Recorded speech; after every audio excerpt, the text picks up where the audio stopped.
আজকের গল্প আগুন পাখি, কলমে সংঘমিত্রা রায়চৌধুরী। মামনি, চোখ বোঝো, চোখ বোঝো প্লিজ। এই তো, that's like a good girl. নাও এবার তোমার হাত দুটো বাড়াও দেখি আমার দিকে। এই তো, দেখি দেখি। এই, তুই কি করছিস বল তো? কি পড়াচ্ছিস আমার হাতে? মামনি, তুমি আর বড় হলে না গো, খালি ছটফট করো। আরে বাবা, আর একটুখানি থামালি তোর একটুখানি। হাসপাতাল থেকে ফিরে ফ্রেশ হওয়া নেই, খাওয়া দাওয়া নেই, বড্ড জ্বালাস। একটু টিভি সিরিয়াল দেখছি তা না, কোথায় এখনই মেয়ের যত কাজ পড়ে গেল আমার হাত নিয়ে। কই কি করছিস দেখি তো। না না মামনি প্লিজ, আর 1 মিনিট, 1 মিনিট তাকিও না প্লিজ মামনি। এই এই এই ব্যাস, নাও এবার চোখ খোলো, দেখো তো পছন্দ হয়েছে কিনা। আমি তো এসব কেনাকাটিতে পাক্কা ঢ্যাঁড়স। বলো না মামনি, পছন্দ হয়েছে? মালিনী, অর্থাৎ মালিনী মৈত্র অপলক দৃষ্টিতে তাকিয়ে আছে নিজের শীর্ণ সেরা বার করা 2 হাতের দিকে। চোখ দুটো এবার ভরে উঠেছে টলটলে জলে। এ কি করছে বুবুন? বুবুনের পোশাকি নাম পুণ্যতোয়া, ডাক্তার পুণ্যতোয়া রায়মৈত্র। রায়টা ওর বাপের বাড়ির পদবী। মালিনীর একমাত্র ছেলে অমর বউ।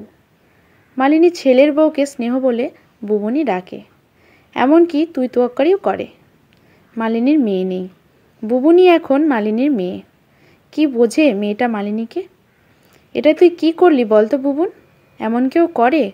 ইস, নতুন চাকরি, কোথায় এখন পয়সা কড়ি জমাবি তা নয়, কোথাকার এক বুড়ি শাশুড়ির জন্য আজ একটা আনছিস তো কাল ওটা আনছিস। একদম ঠিক নয় এগুলো। বুবুন তড়িঘড়ি বলে, কোনগুলো মামনি? ইস, তোমার একদম পছন্দ হয়নি না ডিজাইনটা? তাহলে বরং আমি কালকে হসপিটাল থেকে ফিরে তোমাকে নিয়ে গিয়ে পাল্টে তোমার পছন্দ মতো ডিজাইন নিয়ে আসবো, কেমন? আবার পাকামো? খুব পছন্দ হয়েছে আমার, কিন্তু আমি তো অন্য কথা ভাবছি। এত দাম দিয়ে এখন এই সোনার বালাজোড়া আনার কোনো মানে হয়? লোকে বলবে ধুমসি বুড়ি শাশুড়ির ছেলের বউকে সাদাসিধে পেয়ে ঘাড় মোটকে সব সোনাদানা আদায় করছে। খবরদার মামনি, খুব খারাপ হয়ে যাবে কিন্তু খালি ছেলের বউ করলে।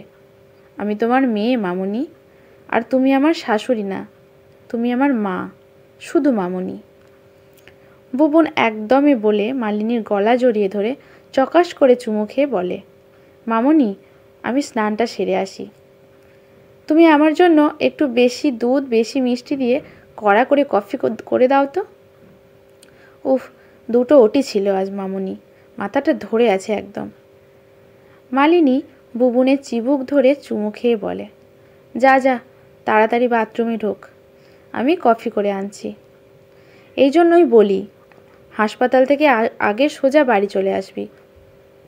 তা নয়, 2টো ওটি করে উনি চললেন মামনির জন্য বালা কিনতে। কফির জলটা বসিয়ে মালিনী নিজের হাতের দিকে তাকিয়ে রইল অপলক নয়নে। কি সুন্দর দেখতে বালাজোড়া, ঠিক বিয়ের সময় বাবা যেমন গড়িয়ে দিয়েছিলেন। মকরমুখী 5 আর 5 10 ভরির ফারফর ফাঁপা বালাই কমললতা ডিজাইন, ঠিক সেই রকম মোটা মোটা।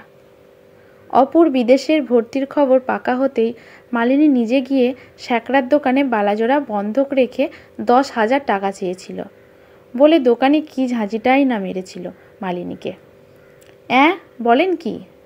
টাকা কি গাছে ধরে নাকি? নাড়া দিলেই পড়বে? মালিনী থতমত খেয়ে চমকে উঠেছিল।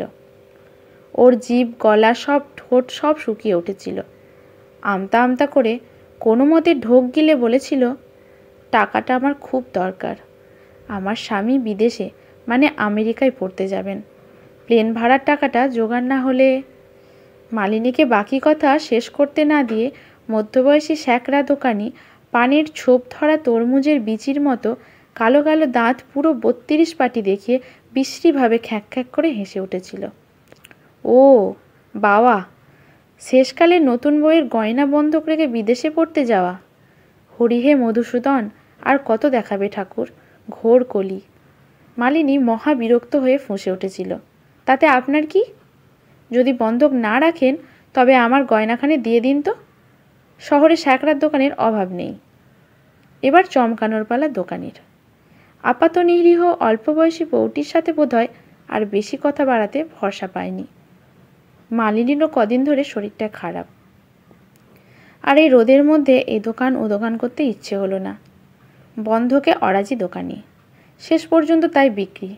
অনেক দরদস্তুরের পরে 7,500 টাকা গুনে নিয়ে ছোট রুমালখানায় বেঁধে ব্লাউজের ভেতরে গুজে রেখে বাড়ি ফিরছিল মালিনী। বাড়ি বলতে 12 ঘর এক উঠোনের ভাড়াটে বাড়ির একতলার কোণের 1.5 কামরার আস্তানা। বাবা ঘর বাড়ি দেখেননি। পাত্র উচ্চশিক্ষিত, আরও পড়তে চায়, মেয়ের ভবিষ্যৎ উজ্জ্বল হবে ভেবেই এক কথায় রাজি হয়েছিলেন অপূর্বর সাথে মালিনীর বিয়ে দিতে। অপূর্ব মৈত্র, মালিনীর অপু। বড় ভালোবাসে মালিনী অপুকে। আমেরিকায় অত নামী বিশ্ববিদ্যালয়ে গবেষণা করতে যাবার সুযোগটা তাই হাতছাড়া করতে দিতে চায়নি মালিনী।